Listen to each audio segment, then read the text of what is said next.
Hello dear student, तो आज हम बात करेंगे कि फिजिक्स में इनवर्सली या डायरेक्टली प्रोपोर्शनल का चिन्ह हटाने के बाद नियतांक क्या होता है, कांस्टेंट क्या होता है। जैसे हम बात कर लेते हैं ग्रेविटेशनल फोर्स के बारे में, आप लोग पढ़े होंगे, क्लास 11th में होता है, 9th में चैप्टर होता है।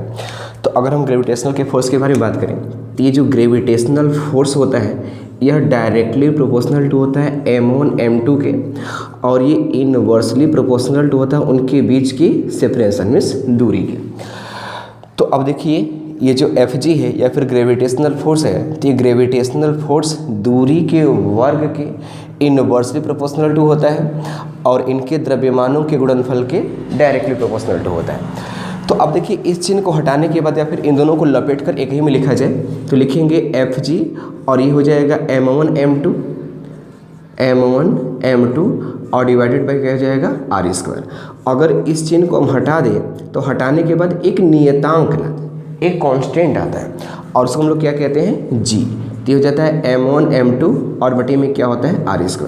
अब इस g को हम वहाँ पे सार्वत्रिक गुरुत्वाकर्षण नियतांक कहते हैं, इसकी वैल्यू होती है 6.67 × 10⁻11 होता है। अगर इसकी मात्रा की बात करें तो न्यूटन इंटू मीटर स्क्वायर पर kg² होता है। तो अब ये सवाल है कि इस चिन्ह को हटाने के बाद एक कांस्टेंट क्यों लगाए हम। अब जैसे हम इलेक्ट्रिक फोर्स के बारे में बात करते हैं तो इलेक्ट्रिक फोर्स में इस चिन्ह को हटाने के बाद वहाँ पे के लगाते हैं हम। तो ये आता क्यों, लगाते क्यों, आज उसी के बारे में बात करेंगे।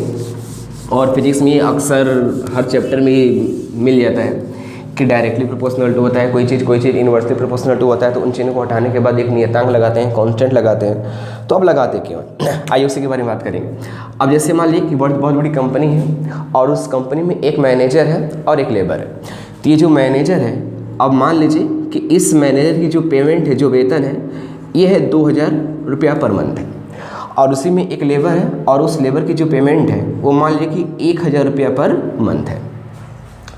तो कंपनी का जो मालिक है वो इन लोगों को ये बोला हुआ है कि आप लोग की पेमेंट हर साल डबल कर दी जाएगी। तो एक साल बढ़ा मन बीता और एक साल बीतने के बाद और ये जो मैनेजर है इसकी पेमेंट 2000 से बढ़कर कितनी हो जाएगी, 4000, और ये जो लेबर है इसकी पेमेंट बढ़कर कितनी हो जाएगी, तो 2000।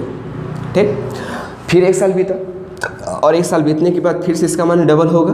तो डबल होने के बाद कितना बन जाएगा, तो इसका बन जाएगा 8000 और इसका कितना बन जाएगा, तो इसका बनेगा 4000। ठीक, तो अब ये देखिए अगर देखा जाए तो जिस रेट से इस मैनेजर का पेमेंट इंक्रीज कर रहा है, क्या उसी रेट से इस लेबर का भी पेमेंट इंक्रीज कर रहा है। हम कह रहे हैं कि 2000 था, 2000 से हो गया 4000, तो पहले का डबल हो गया।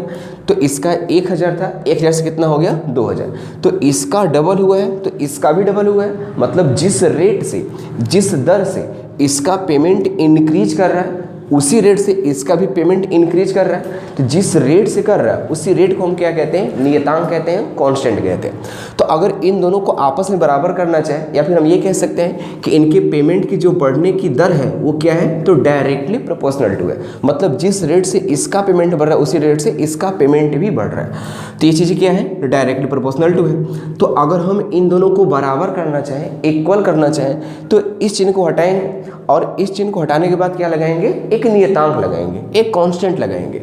तो अगर हम इसको आपस में बराबर कर दें तो अब आप ही बताइए क्या गणितीय नियम से दोनों आपस में बराबर हैं, नहीं है। अगर बराबर होते तो अब देखिए 2000 है जो ये 1000 है, अगर 1000 2000 के बराबर हो जाए तो ये फिर गलत है ना, फिर गणित में ऐसा होता नहीं है। तो इसको बराबर करने के लिए हम क्या करेंगे, तो जिस रेट से इंक्रीज कर रहा है उसी का हम इसमें क्या करेंगे, मल्टीप्लाई करेंगे। तो अगर हम 2 से मल्टीप्लाई कर दें तो अब देखिए दोनों पक्ष आपस में क्या हो गए, बराबर हो गए। अगर मान लीजिए हम इसको भी बराबर करना चाहें तो जिस रेट से बढ़ रहा था उसी रेट से हम क्या करेंगे, इसमें मल्टीप्लाई कर देंगे। तो अगर हम इसको इक्वल करना चाहें तो हम 2 से क्या करेंगे, मल्टीप्लाई कर देंगे। अगर ऐसे में इसको इक्वल करना चाहें इसमें भी क्या करेंगे, 2 से मल्टीप्लाई करेंगे। तो यहाँ पे जो कांस्टेंट है उस कांस्टेंट का मान कितना दिया हुआ है, 2 है। जैसे वैद्युत बल होता है तो उसमें जो की होता है इसकी वैल्यू होती है 9 × 10⁻9 होता है।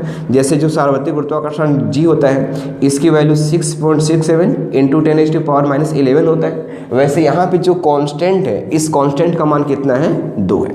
तो इसलिए मैंने फिजिक्स में इनवर्सली या डायरेक्टली प्रोपोर्शनल टू हटाने के बाद क्या लगाते हैं, कांस्टेंट लगाते हैं। आई होप आपको समझ में आया होगा। Thank you.